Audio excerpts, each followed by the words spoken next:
Hey, it's Louise Schofield and welcome back to Scruff of the Neck Backstage. On today's show, I have a chat with King No One and we have a little delve into their writing and recording process, a little bit of behind the scenes about their music videos, and also how Zach would like to spend his birthday during lockdown.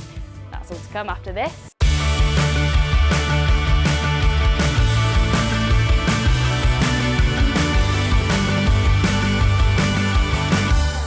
Not willing to sacrifice my life, not willing to sacrifice my life, not willing to sacrifice my life, not willing to sacrifice my life.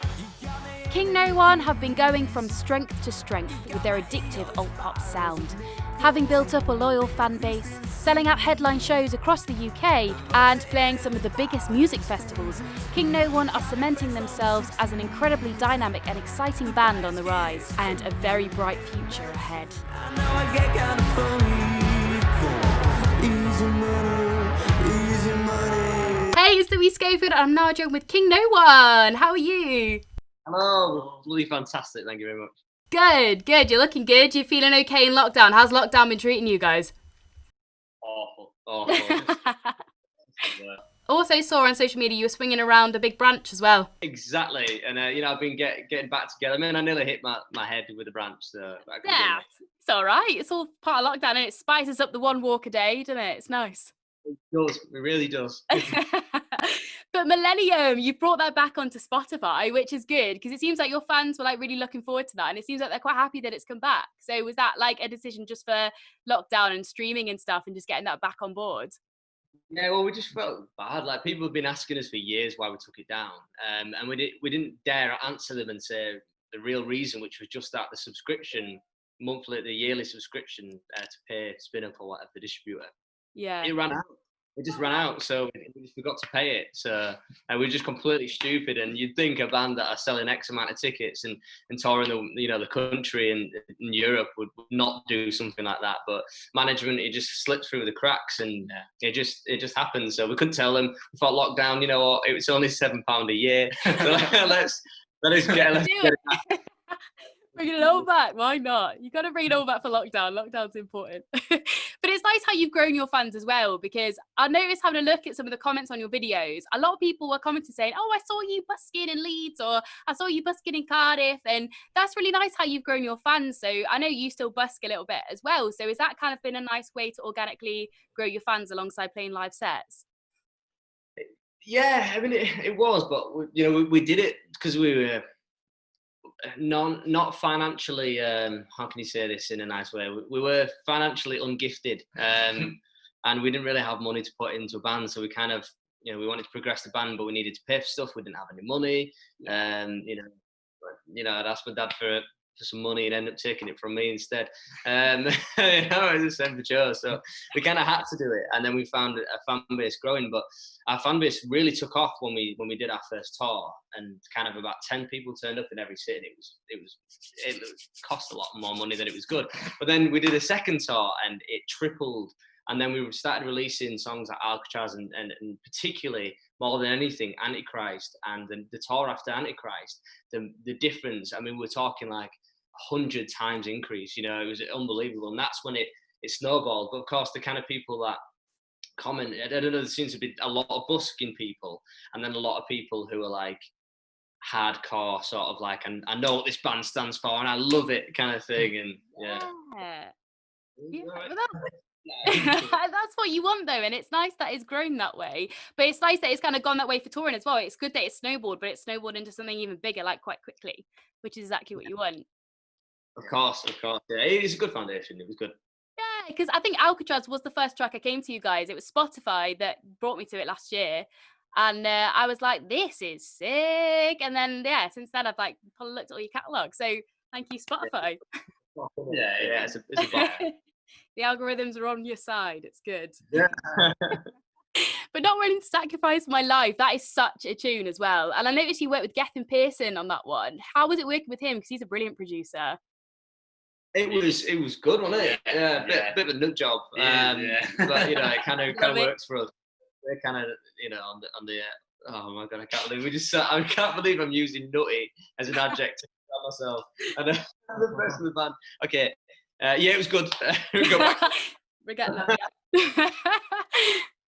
Yeah. Amazing working with them, and as you can hear, we came out with a wonderful track. Just sounds killer, doesn't it? Just It does banging. sound killer. Yeah, it's a big old tune. And I love the artwork for it as well. Like that artwork looks like it should be on a leather jacket because I would buy that.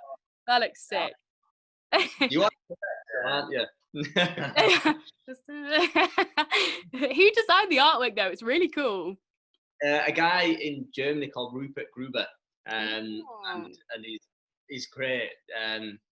He got in touch with us on the fly just before Christmas, and we were kind of like, you know what, mate, good timing because we're going to send something your way. And then we spoke about the ideas, and he wanted to encapsulate what we're about, but also take in sort of like the new direction of we're going, you know, the premise of Not Willing to Sacrifice My Life is quite dark, and a lot of the songs we've got around this period are quite dark, so we sort of embodied that and expressed it. So yeah, Rupert Gruber, hats off. Shout out. That's it. Get it on leather jacket. But it worked really nicely acoustic as well. I mean, that shows a good song when you can strip it back, which is what I really liked about it. Was it quite fun playing around with the arrangement, or did it start off kind of stripped back? We before any song's released, we've played it every single way possible. Yeah. So, you know, the writing process, you know, you'll write an idea in one way, you'll say, well, okay, it sounds good on guitar, let me try on piano, and you'll explore every soundscape of it before you make the record. And as we've always said, a record's never finished, so you can play it a million different ways, and you can release it a million different ways, but obviously time consuming, isn't it, to release loads of the same record, and people want new records, so we'll just stick to that. But before, as it was recorded, we've already played it the way we played tonight. After the song's released, that's our official day when me and Joe are like, I'm never going to rehearse this song ever again. Done. Yeah. So we kind of start the live stream, we say, what song we playing, which instrument, as you notice, we swap instruments, it's whatever you feel like playing. I felt like playing guitar on that one, so we swapped, and then it was like, what tempo should we play? You know, you have go slow, medium, fast, and then in fact, you know you don't. I'm talking about me. I'm lying. I'm totally lying. I like it. It's like your song, your rules, and I like it. I'm liking it. Gotta take it. One of us takes the 1, 2, 3, 4, and that sets the speed of the entire track. Yeah. So Okay, we're doing it this way. That's good. That's good. Got the control. That's good. But the videos that you do are all so creative. They're like a little art form in themselves. Like they've all got a really nice touch to them. Like Lemonade was really cool. How you kind of saw how you were doing it, and then on the screens as well. That was ace. And Under the Sound, that's awesome. That needs to be on Netflix. I feel like people would watch. You know, if that was a series, develop it. Yeah, get on it. It was good. Do you have like an idea of how you want your videos to look when you write the songs? No. Yes and no. But quite often, what we've learned as artists is don't tell anyone your idea, because what they do is they take it and they absolutely butcher it, and then you get a product that's like a compromise between your idea and absolute, you know, the kingdom of like normal land. I was going to say something a bit more offensive, but I thought, okay, I'll dial it down a little. Rein it in. Yeah.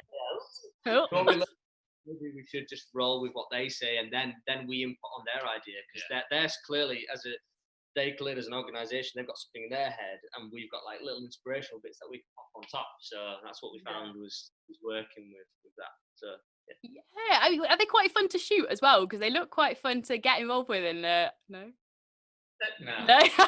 there's a no there. No, I mean, I've always seen myself as going to head into acting during the mid point of my band career, and I love acting. Don't get me wrong. I mean, the whole stage performance is acting, but it's not. It's just repetition on this sort of mundane shot, and then you do the same shot in another shot and another shot, and it's kind of like, I'll do my thing, you know. And it's kind of like, no, just stay there. And it's like, I don't want to stay there. I don't know what to do. Yeah. That's it. Well, I mean, I think you've got ideas for a Netflix series, so I'm just saying, like, get them down. You never know where they can go. Watch out for that. That's an idea for Netflix series for absolutely years, but the idea always changes, and now it's probably more to do with the band that was hopelessly poor, busked for all the money, and then now they're here in lockdown and lost all the money. So, It'll be a hit. So how have you found like writing in lockdown and stuff? Has it been quite productive for you guys? Have you found like you've been working on some material and stuff? It has actually, yeah. It's been surprising. Yeah, we've had to find new ways of writing, which was horrible at first, and then we finally it's just been all right. I'd say it's the only good thing to come out of lockdown. Yeah, but I've had enough of it now. Yeah. It's like, well, what is it, like 42nd day or something? Yeah. Oh God. So bored of it. Yeah. I know. We just want to play some shows now. That's just literally it. That's all we're worried about. And if you put it into context, I think like the writing was good before the lockdown as well. So you know, lockdown's not really good at anything. It's like the writing has got great, but it was always great, you know. We're always good. It was fine. That's it. But it's like, it's one of those things, isn't it? It's getting back to gigs, because that's one thing that I'm really looking forward to after lockdown, is actually going to a gig. I mean, but it is nice to watch a set from your living room, because you don't have to queue for the bar. But like, you know, it is also nice to like, you know, get a beer out your fridge and you're winning. It's great. What's one of the most things you guys are looking forward to after lockdown? Have you got something that you're really like excited to get back to? Well, playing shows massively. It's going to be my birthday around lockdown, so I'm hoping it happens during lockdown, and I'm going to go down the river on a blow up. I might die, obviously, so everyone will know that I did it to myself. But it's a blow up. What do you call the boat? It's like an inflatable dinghy. I'm going to go down the river Irwell on an inflatable dinghy, and I know you probably think, that's stupid, mate, but it's not stupid at all. I can't bloody wait. It's what I'm doing for my birthday. In fact, lockdown or not, that's what I'm doing for my birthday. I'm going down the dinghy, and I'm probably going to throw away the oar. Just having it, you go do your own little lazy river down the way, just loving life. So what's next for you guys? What's kind of like you planning for like the rest of the year? I know it's hard to say like what's going to go on, but what's your kind of plans? Have you got any releases, or are they all kind of waiting for stuff? Well, yeah, we've got big plans. I mean, we can't say anything. That's the biggest issue. But we are dropping a single. We've been trying to get it done for lockdown, but it's just things are out of our hands. You know, like people can't work or people are furloughed, and it's like, you know, we've got this song, and it will be dropped per se at some point. Yeah. Maybe next month.